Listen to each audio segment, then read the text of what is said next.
Hey everyone, welcome back to Simply Kim Budgets. For those of you who have been here for other videos, thank you so much for coming back. And if you're new, thanks for stopping by. If you haven't yet, do the YouTube stuff, subscribe and hit the notification bell. You know the routine. Also, if you're new, comment and let me know where you live. If you are also a cash budgeter, if you're on a debt-free journey, all of that kind of stuff. So today, I decided that I wanted to go ahead and film sort of an actual intro video, but also because I realized I never really introduced myself, and also a debt confession video.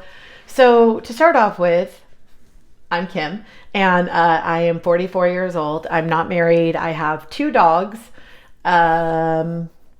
I don't have any human children, just children of the furry kind.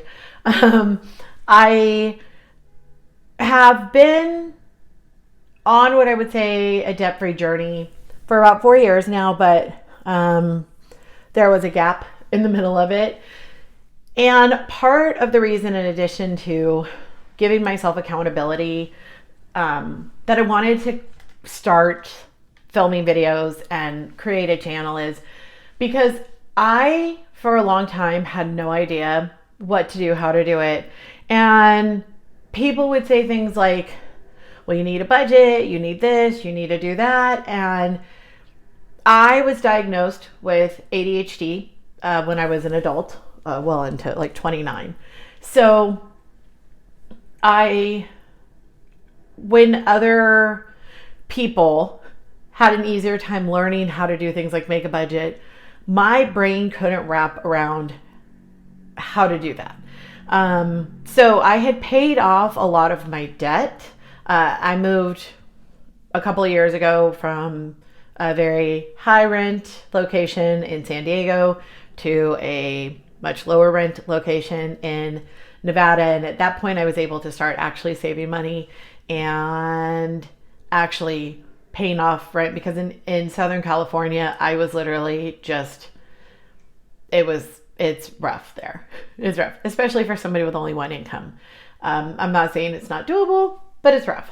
So I took a pretty drastic measure and moved to a new state, and here we are. So what I learned after I paid off the debt the first time is I still did not have a solid plan. I still wasn't really understanding the best way to do a budget. And I also still really wasn't understanding how to keep from going into more debt. So that's where we are right now. I have paid down a lot, and I'm going to go ahead. I've written out my pressing debts. I do want to share one more bit of information. I have a lot of student loans. I mean, a lot. I have been working in schools I'm almost at year number 10. Next year will be, I think, what they're going to count as my 10th year, although I am waiting because in October, they had us resubmit everything to recalculate and see if there was any extra, any of the payments that we couldn't make where it was like in forbearance or anything like that, that would then count towards our payment total. So I'm waiting to see where I actually fall on the public service loan forgiveness program. But I am not including that amount in my debt snowball. There's no universe where I'm paying the full amount off at this point. It's ridiculous. So I'm focusing on the debts that I know I can pay off, and we'll just see what happens with everything else. So let's go ahead and start going through my list. So, and part of my handwriting, I wish I had prettier handwriting. I don't. So the first credit card I have has a balance right now of $270. And this will be paid off the next time I get paid, which is $225, but it will actually come earlier. So as soon as I get that amount will be paid off. The next card, if it's not paid on the 25th, it'll be paid on my paycheck.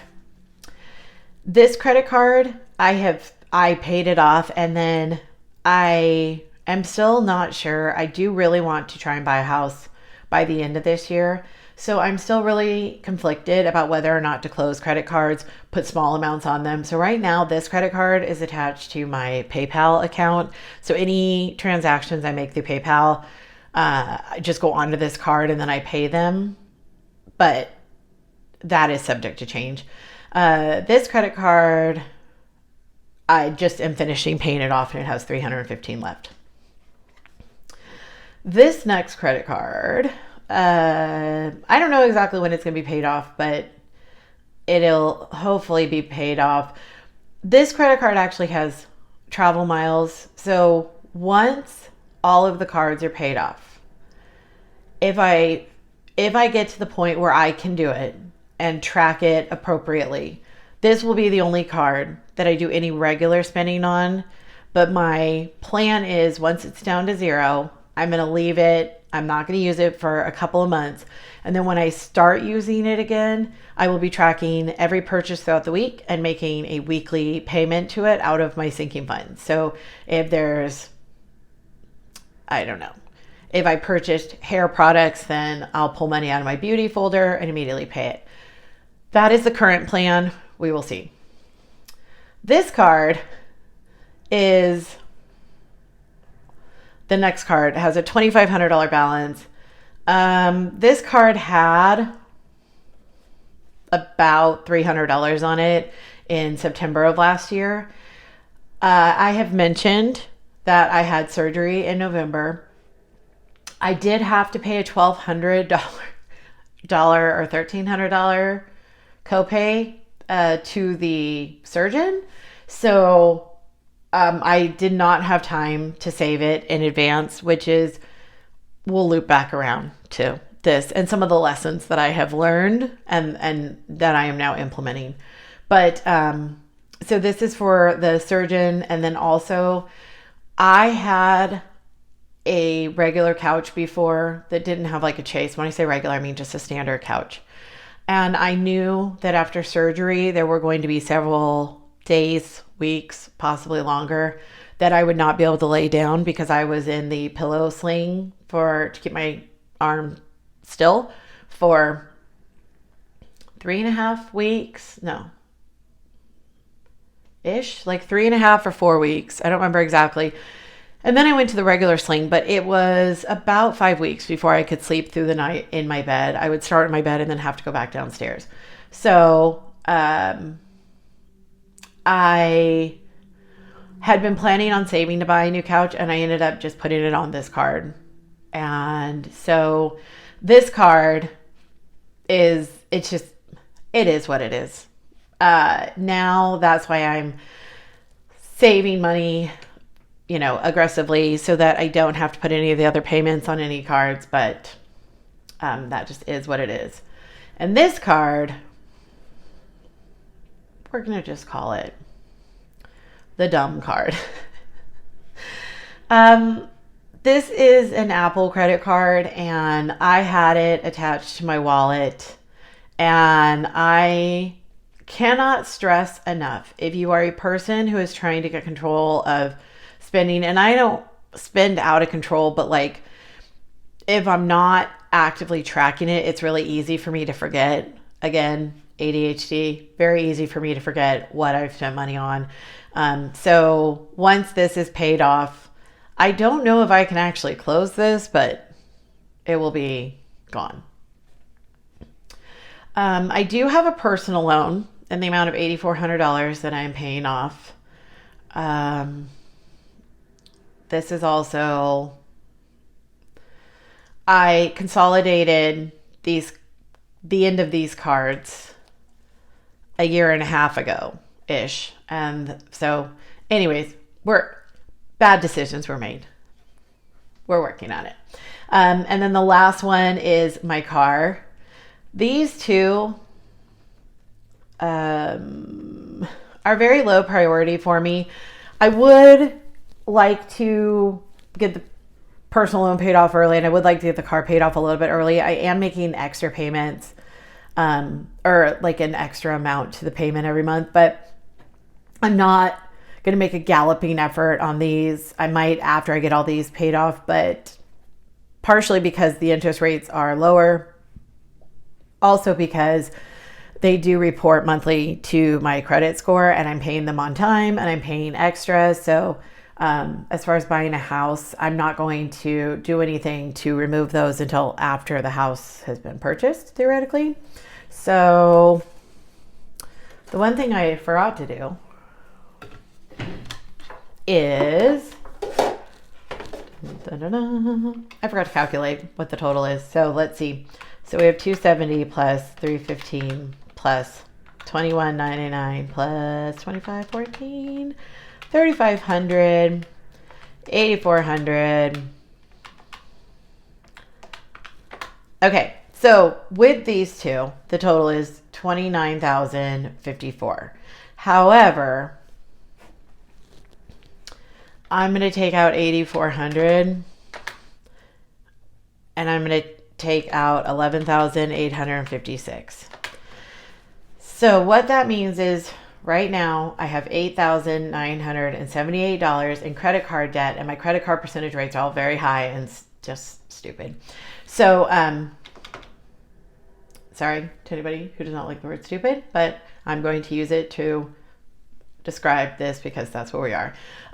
My goal for this is to have all credit cards with no balance by, hold on one second, I have to do, we're in February right now, March, April, May, June, July, August, September, October. I'd like it by 10 of 2023, but I am hoping that I will be able to get there earlier.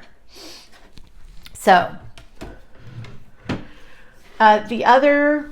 so what I wanted to share is, and part of the reason why I'm back in the debt, and I think that this is the really, really important part, the piece of the puzzle that I think is missing for a lot of us is you won't stay out of debt. Sorry, I can't find a blank page. Oh my goodness, what is happening right now? You won't stay out of debt if you're not managing your money. So just some tips that I have learned. Start your sinking funds ASAP.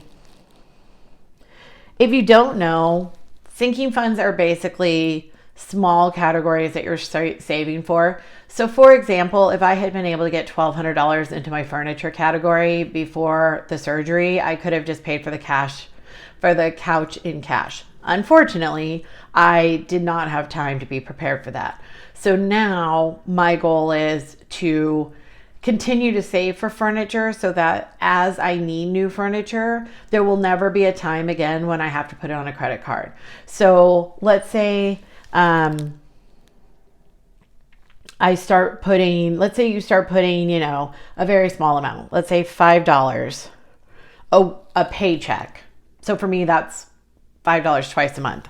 So we'll say $10 a month to buy furniture. If the couch,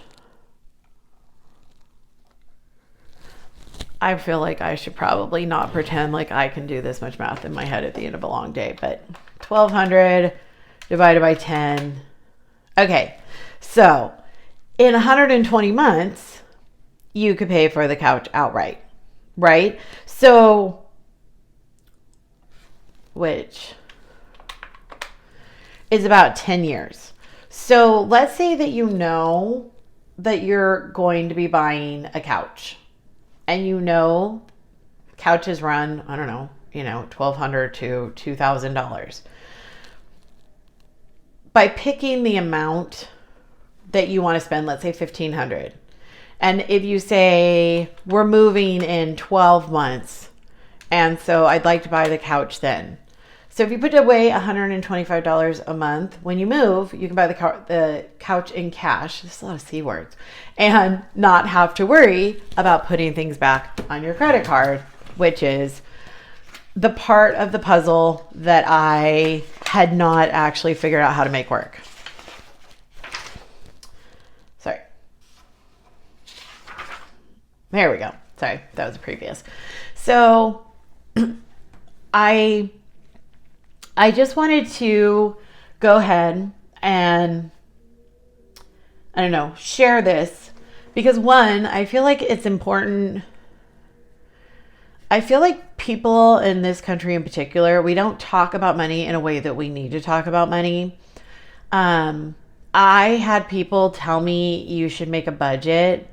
I had people tell me, oh, you should put money in savings. But when you don't know what you're spending money on, when you're not doing a budget, when you don't have a plan, you get to, the point where you are living paycheck to paycheck. So you're just so desperate for paycheck number 2 to come out that there's nothing left from paycheck 1. So my hope is by documenting this journey, like I said, I will create accountability for myself, but then also maybe help somebody else who is struggling. So anyways, I am going to do a budget with me video for my next paycheck. So I'm not sure exactly what day that'll be out, but it'll be out sometime next week as soon as I figure out how much my next paycheck will be.